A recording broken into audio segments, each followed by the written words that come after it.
Lo mātou tamā, alofa muti walu. Ua mātou tau tino atu, o I mātou o ni whānau. Ua matua mamau lawa mai a te oi. Ua mātou le usi tai, ma le awa I mātua, ai maise ua mātou le mātatau I loa whio. Ka māngaro I mātou o tupulanga talavou.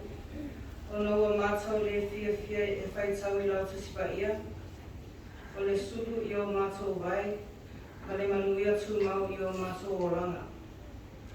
Ua mātou le whamaoni I a mātou aonga, ai maise o ngā luenga, o tutofi ai I mātou.